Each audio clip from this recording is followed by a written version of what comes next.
اعوذ باللہ من الشیطان الرجیم بسم اللہ الرحمن الرحیم۔ السلام علیکم، ادب لائنز میں خوش آمدید۔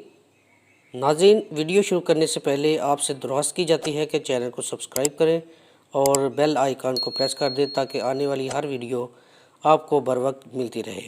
یوم عرفہ کے فضائل۔ اس دن دین اسلام کی تکمیل اور نعمتوں کا اہتمام ہوا۔ صحیحین میں عمر بن خطاب رضی اللہ عنہ سے حدیث مروی ہے کہ ایک یہودی نے عمر بن خطاب سے کہا، اے امیر المومنین، تم ایک آیت قرآن مجید میں پڑھتے ہو، اگر وہ آیت ہم یہودیوں پر نازل ہوتی تو ہم اس دن کو عید کا دن بناتے۔ عمر رضی اللہ عنہ کہنے لگے، وہ کون سی آیت ہے؟ اس نے کہا، ترجمہ، آج میں نے تمہارے لیے تمہارے دین کو مکمل کر دیا اور تم پر اپنا انعام بھرپور کر دیا اور تمہارے لیے اسلام کے دین ہونے پر رضامند ہو گیا۔ تو عمر رضی اللہ عنہ فرمانے لگے، ہمیں اس دن اور جگہ کا بھی علم ہے جب یہ آیت نبی اکرم صلی اللہ علیہ وسلم پر نازل ہوئی۔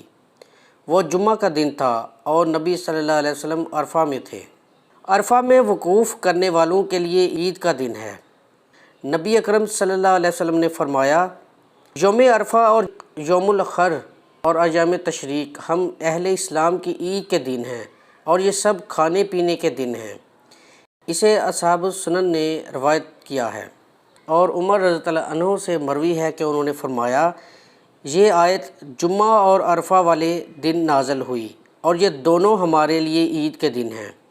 یہ ایسا دن ہے جس کی اللہ تعالیٰ نے قسم اٹھائی ہے اور عظیم الشان اور مرتبہ والی ذات قسم بھی عظیم الشان والی چیز کے ساتھ اٹھاتی ہے، اور یہی وہ یوم المشہود ہے جو اللہ تعالیٰ نے اپنے اس فرمان میں کہا ہے، البروج، حاضر ہونے والے اور حاضر کیے گئے کی قسم۔ ابو ہریرہ رضی اللہ عنہ بیان کرتے ہیں کہ رسول اللہ صلی اللہ علیہ وسلم نے فرمایا، اسے امام ترمذی نے روایت یوم موعود قیامت کا دن اور یوم مشہود عرفہ کا دن اور شاہد جمعہ کا دن ہے کیا، اور علامہ البانی رحمۃ اللہ علیہ نے حسن قرار دیا ہے، اور یہی دن الوتر بھی ہے جس کی اللہ تعالیٰ نے اپنے اس فرمان میں قسم اٹھائی ہے، اور جفت اور طاق کی قسم۔ ابن عباس رضی اللہ عنہما کہتے ہیں، الشفع عید الاضحیٰ اور الوتر یوم عرفہ ہے۔ اکرمہ اور ضحاک رحمۃ اللہ تعالیٰ کا قول بھی یہی ہے۔ اس دن کا روزہ 2 سال کے گناہوں کا کفارہ ہے۔ قتادہ رضی اللہ عنہ سے مروی ہے کہ نبی اکرم صلی اللہ علیہ وسلم نے یوم عرفہ کے روزے کے بارے میں فرمایا، صحیح مسلم، یہ گزرے ہوئے اور آنے والے سال کے گناہوں کا کفارہ ہے۔ یہ روزہ حاجی کے لیے رکھنا مستحب نہیں، اس لیے کہ نبی صلی اللہ علیہ وسلم نے اس کا روزہ ترک کیا تھا، اور یہ بھی مروی ہے کہ نبی صلی اللہ علیہ وسلم نے یوم عرفہ کا میدان عرفات میں روزہ رکھنے سے منع فرمایا ہے، لہٰذا حاجی کے علاوہ باقی سب کے لیے یہ روزہ رکھنا مستحب ہے۔ یہ وہی دن ہے جس میں اللہ تعالیٰ نے اولاد آدم سے عہد میثاق لیا تھا۔ ابن عباس رضی اللہ عنہما بیان کرتے ہیں کہ نبی صلی اللہ علیہ وسلم نے فرمایا، بلا شبہ اللہ تعالیٰ نے آدم علیہ السلام کی ذریت سے عرفہ میں میثاق لیا اور آدم علیہ السلام کی پشت سے ساری ذریت نکال کر ذروں کی مانند اپنے سامنے پھیلا دی اور ان سے آمنے سامنے بات کرتے ہوئے فرمایا، کیا میں تمہارا رب نہیں ہوں؟ سب نے جواب دیا، کیوں نہیں، ہم سب گواہ بنتے ہیں، تاکہ تم لوگ قیامت کے روز یوں نہ کہو کہ تم اس محض بے خبر تھے، یا یوں کہو کہ پہلے شرک تو ہمارے بڑوں نے کیا اور ہم تو ان کے بعد ان کی نسل میں ہوئے، تو کیا ان غلط راہ والوں کے فعل پر تو ہم کو ہلاکت میں ڈال دے گا؟ تو اس طرح کتنا ہی عظیم دن اور کتنا ہی عظیم عہد میثاق ہے۔ اس دن میدان عرفات میں وقوف کرنے والوں کو گناہوں کی بخشش اور آگ سے آزادی ملتی ہے۔ صحیح مسلم میں عائشہ رضی اللہ عنہا حدیث مروی ہے کہ نبی صلی اللہ علیہ وسلم نے فرمایا، اللہ تعالیٰ یوم عرفہ سے زیادہ کسی اور دن میں اپنے بندوں کو آگ سے آزادی نہیں دیتا، اور بلا شبہ اللہ تعالیٰ ان کے قریب ہوتا اور پھر فرشتوں کے سامنے ان سے فخر کر کے فرماتا ہے کہ یہ لوگ کیا چاہتے ہیں۔ عبداللہ بن عمر رضی اللہ تعالی بیان کرتے ہیں کہ نبی صلی اللہ علیہ وسلم نے فرمایا، اللہ تعالیٰ یوم عرفہ کی شام فرشتوں سے میدان عرفات میں وقوف کرنے والوں کے ساتھ فخر کرتے ہوئے کہتے ہیں، میرے ان بندوں کو دیکھو، میرے پاس گرد و غبار سے اٹے ہوئے آئے ہیں۔ یوم عرفہ اپنا اپنا، زیادہ مت الجھیے، الجھ کے رہ جائیں گے۔ ایک بنیادی بات یاد رکھیے، دل و دماغ سلجھ جائیں گے۔ یوم عرفہ سے مراد 9 ذی الحج ہے۔ اس کا حاجیوں کے وقوف عرفات سے کوئی تعلق نہیں، کیونکہ وقوف عرفات زوال سے مغرب تک ہے اور روزہ سحری سے مغرب تک، اور حجاج کے وقوف عرفات سے اس کے تعلق کی کوئی واضح دلیل نہیں۔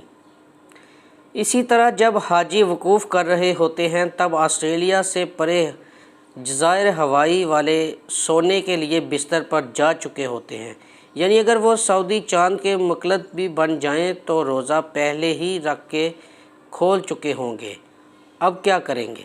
اور جب حاجی عرفات سے نکل کے سو کر خراٹے لے رہے ہوں گے تب تک چلی لاطینی امریکہ والے ابھی سو کے بھی نہیں اٹھے ہوتے۔ ان بیچاروں کا کیا ہوگا؟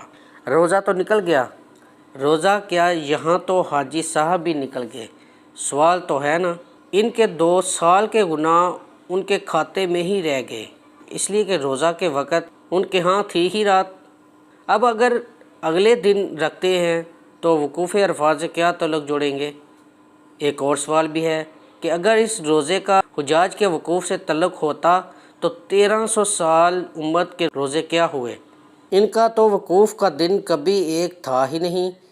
تب کون سا ٹی وی ہوتا تھا، نیٹ اور ریڈیو ہوتا تھا، تو کیا کہا جا سکتا ہے کہ ان کے روزے چونکہ وقوف عرفات کے ساتھ نہ تھے سو بیکار ہوئے۔ اب رہا چاند، تو اس ضمن میں صحیح بخاری کی حدیث ہے، چاند دیکھ کر روزہ رکھو اور چاند کو دیکھ کر روزوں کا اختتام کرو، اور اگر تم پر چاند مخفی ہو جائے تو پھر تم شعبان کے 30 دن پورے کر لو۔ یہ ایسی حدیث ہے کہ جس سے تمام اشکالات ختم ہو جاتے ہیں، لیکن بعض احباب پھر بھی موجودہ دور کے رضائے رسل و مواصلات کو لے کر بیٹھے رہتے ہیں اور کہتے ہیں کہ جی موجودہ تیز تر وسائل نقل و حرکت اور ذرائع ابلاغ کے پیش نظر حجاج کرام کے میدان عرفات میں ہونے کی خبر لمحہ با لمحہ دنیا بھر میں پہنچ رہی ہوتی ہے، لہٰذا یوم عرفہ کا روزہ بھی اسی دن رکھا جائے جب حجاج کرام عرفات میں وقوف کرتے ہیں۔ پہلا اعتراض تو یہی ہے کہ حاجیوں کے وقوف سے یوم عرفات کے روزے کا تعلق ثابت کیا جائے۔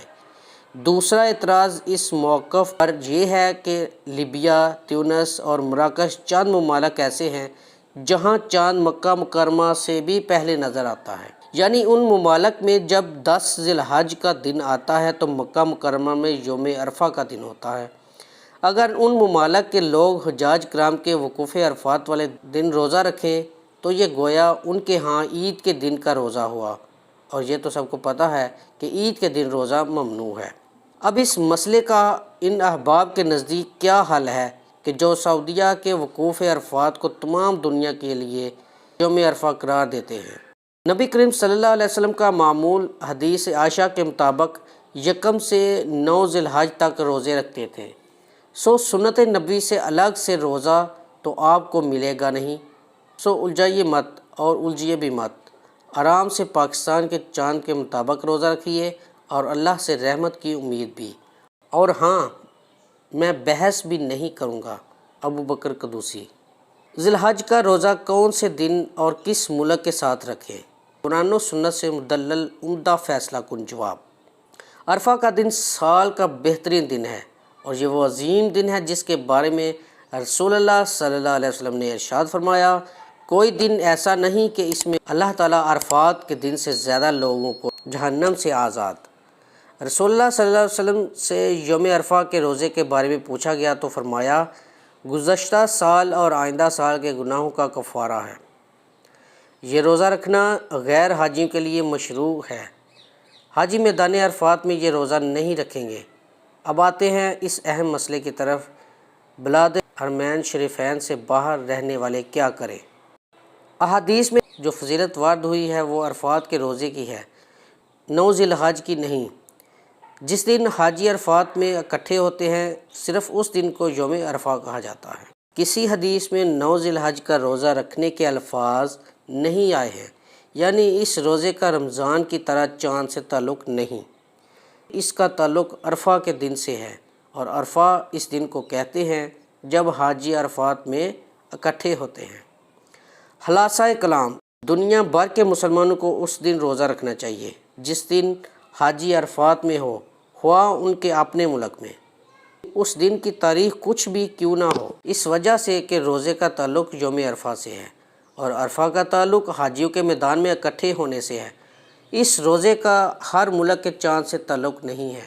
دعا ہے کہ اللہ تعالیٰ اس دن جب پورے سال کی نسبت سب سے زیادہ جہنم سے گردنوں کو آزاد فرمائے گا تو ہماری گردنوں کو بھی آزاد فرما دے گا، آمین یا رب العالمین۔ یوم عرفات سال کا سب سے قیمتی دن۔ حدیث شریف میں آتا ہے کہ اللہ تعالیٰ ہر رات کے تیسرے پہر دنیاوی آسمان پر نزول فرماتے ہیں، سوائے عرفہ کے کہ اس وقت اللہ تعالیٰ دن کو جلوہ افروز ہوتا ہے۔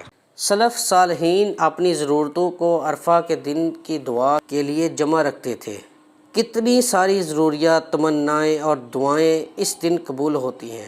رمضان المبارک میں شب قدر لیلۃ القدر ہم سے غائب رہتی ہے اور ہمیں پتہ نہیں ہوتا کہ کون سی رات ہوگی، جبکہ ذی الحج میں پروردگار عالم ہمیں خود بتاتے ہیں کہ یہ دن عرفہ کا ہے۔ کیا اس کے باوجود ہم اسے غنیمت جاننے میں سستی کریں گے؟